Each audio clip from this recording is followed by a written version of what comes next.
the meditation that I teach and practice, the Zen style of meditation, does not involve guided meditation.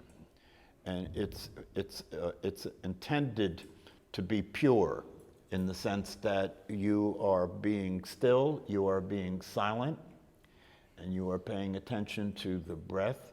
And the purpose of that is to start to reorient you away from using thinking as the way you function in your life. Guided meditation won't do that. Guided meditation, for people who have difficulty sitting still and being quiet, and they get fidgety and they get frustrated because maybe they misunderstand and they think that you're supposed to stop thinking or something, but that's not the point at all. And so many people who don't necessarily understand the real purpose of meditation figure, well, if I can't do it being silent and sitting still, maybe I can do guided meditation, but it's not the same thing. You could there are certain things that even in the form of meditation that I teach that are used to assist the person to deal with the challenge of sitting still and being quiet and doing it every single day for a specific period of time. And those things are like counting the breath for people who have a lot of difficulty focusing attention, counting the breath. But guided meditation, the way I see that, is like training wheels for riding a bike. You know, you're not really meditating, but you're not totally not meditating. It's somewhere in between. But you cannot accomplish what the purpose of meditation is by listening to guided meditation. Yeah, it may be useful to help people to relax, you know. But this form of meditation that I'm talking about is a form of meditation that is challenging to practice. It's not easy to practice. It's not easy to establish a consistent practice on an everyday basis. But it has to be that way because this form of meditation is intended to change your life. It's intended to hack your brain. It's intended to have you start to practice the truth, capital T truth. And the capital T truth is you're not who you think you are. The capital T truth is reality isn't what you think it is. That's actually the case. And if you continue to live your life believing and thinking that you're what you think you are and believing and thinking that the world is what it is, then you get to live in that world. You get to live in a thought world. You get to live in a world where your emotional reactions are part of the picture all the time. You know, you get to live in a world where the instability of your mind and the instability of your emotions and the instability of what's happening in the world add up to instability. Everything is unstable. Nothing stays the same. So meditation can allow you to discover stability. And the stability that allows you to discover is the stability that is your true nature as awareness itself. The awareness that is your actual identity is very stable and very consistent. And if you practice meditation over time, you begin to experience the power of that stability, the power of the ability to be present to the way things actually are instead of what you think. To be present to the way things actually are instead of the way you feel about it. And if you practice that consistently, you start to develop the ability to see things clearly without the interpretation changing what you're looking at, so that you can see the raw data. You can see things as they actually are instead of thinking that your thoughts are what you're looking at. Your thoughts are never what you're looking at. It's an interpretation of what you're looking at. And your emotions are deceptive, right? Because how do your emotions come from your past experiences, right? Whatever scared you then scares you now. Whatever made you angry then makes you angry now. So your emotions are not only unstable, but they are unrealistic because you're experiencing emotional reactions based on past situations, and the past is not the present or the future. So, when you start to get into these things and you start to examine what the evidence says, when you start to get into these things and you start to examine what's actually true, what's actually happening, you begin to see why the world is in the condition it's in. Because most of humanity is still sleeping and dreaming. Most of humanity is still living life as a thought process, living life as an emotional experience. And that results in what we see. People can't get along. People feel that life is threatening. People feel that other people are threatening. People feel that anything that's too different is threatening. Anything I don't understand is threatening. So the brain has got a tremendous amount of material that has to do with what scares you. It has to do with what frustrates you. It has to do with what causes you to feel angry and resist life and reject life and struggle with it and cope with it. And so most of our lives, most human lives end up being just that, attempts, trying to get it to work, attempting to get the relationships to work, trying to feel some sense of security, trying to feel some sense of being stable in the world. So people who practice meditation consistently start to experience stability. They start to experience clarity. They start to experience being able to recognize the thinking activity for what it is, being able to recognize emotions and thoughts as an unstable way of being in the world. But that no longer is the same problem as it was before you woke up. It's no longer the same problem as it was before you started to experience the truth. Because now you realize that this awareness that is your true nature can be aware of thinking and feeling and physical sensations and what's happening in the world, can be aware of it, can apply a natural sense of intelligence that's there all the time, that's part of the awake state, that's part of the awareness. And so all of the problems that occur from the thinking and the feelings that are unrealistic, they start to clear up in the process of life itself. The more aware you are, just as you live your life being more aware, your life starts to get cleaned up. It starts to clear up in the process of life itself, because everything that happens is now being seen from a view that you couldn't see it from before. From before, you were seeing it from the view of you as a person thinking about it and feeling about it and believing that your thoughts and your feelings were realistic when they weren't. And when you practice meditation consistently over time, the awareness starts to show up as something that you can count on. It's your true nature. You can use it to look. You can use it to watch what's going on in the mind. You can use it to watch what's going on in the body. You can use it to watch what's going on emotionally.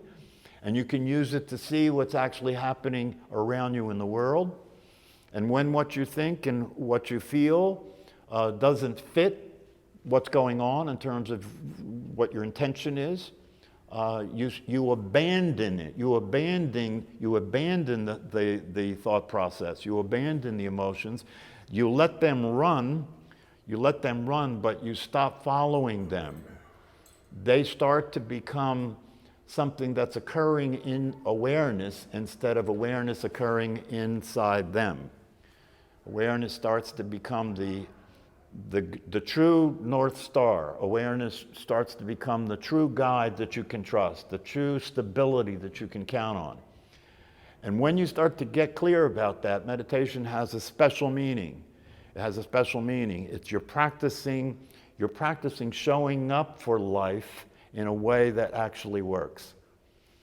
So one of the things that can be said about the practice of meditation and the teachings that go along with the practice is it actually works. You will actually end up being happy, satisfied, and peaceful if you stay the course, if you continue to learn about the teachings, and if you practice meditation like your life depends on it, because it does.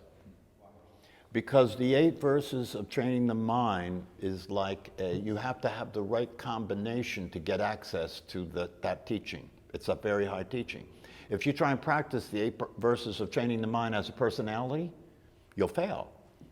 Because the 8 verses of training the mind are based on the understanding that you're not a personality.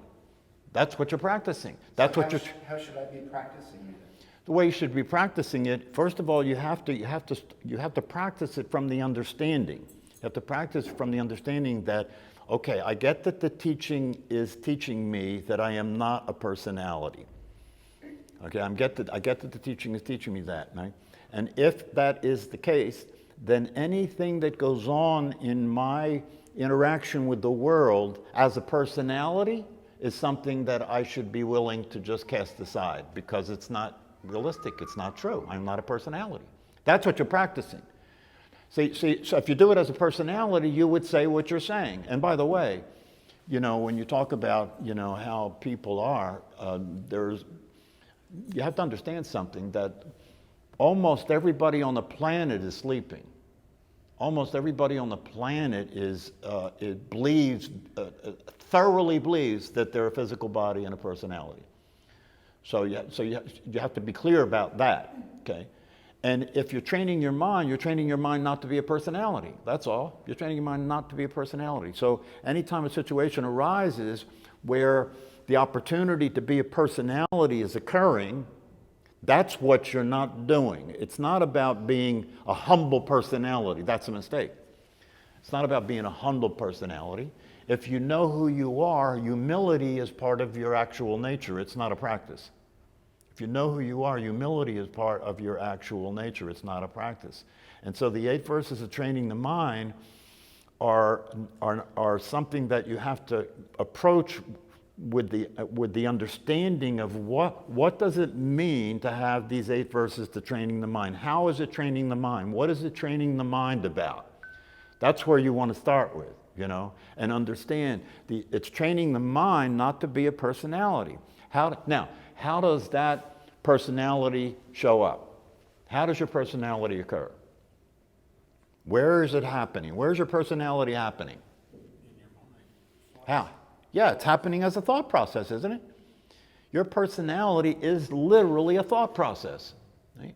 And so the 8 verses of training their mind is basically saying whenever a situation arises where the thinking activity that occurs is one of a personality thinking, you abandon it. That's what it's actually saying. Abandon it. You're not going to play the personality game. It's not. See, if you hear it like I am going to just be the lowest in the room. I am just going to see I'm just going to see anybody that treats me terribly as somebody that is my spiritual teacher.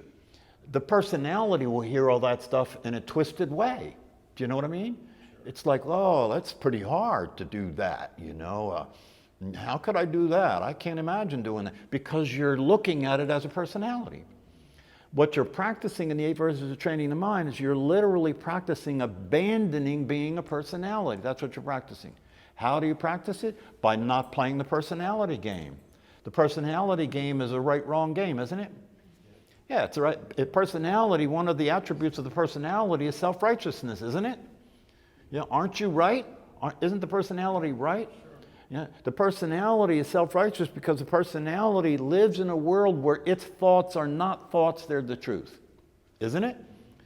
The personality lives in a world where the thoughts are not thoughts, they're the truth. It's easy to overlook that, but in the regular traffic of your life, if you stop and pay attention, you'll notice that you still fall into the idea that what you think are not just thoughts, you're thinking the truth. You're thinking the way it really is what you're thinking. But most people's thoughts are considered by them to be facts, aren't they? Yeah, that's why there's war. That's why there's conflict between people, because I see things the way they really are. And you must be making a mistake if you don't see them the way I see them. You must be making a mistake. I'll help you. I'll teach you. I'll reform you. I'll try and save you, right? But that's all coming from I see things as they actually are. And it's amazing how crazy the thinking activity can be when you combine it with emotional energy, right? It can be bizarre. It can be psychotic. And the person who is having that experience still believes it's true, isn't it? They still believe it's true. All you have to do is look at the politics, you know?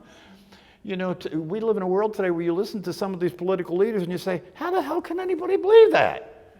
How can they believe that? That's so obviously crazy, right?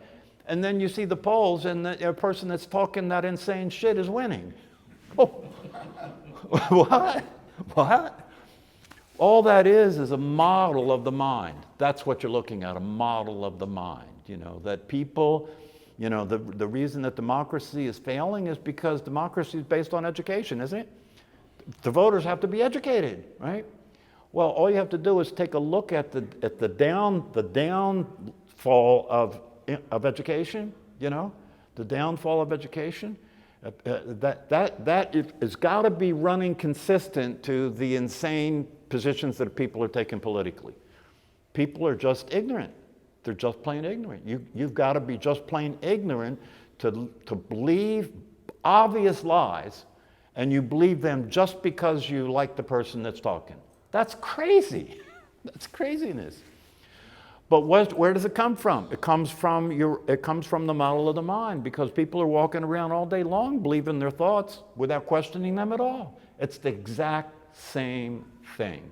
If you wake up, you pay attention to your thoughts with suspicion, because you understand that the system that's creating these thoughts is not based on the truth. It's based on conditioning.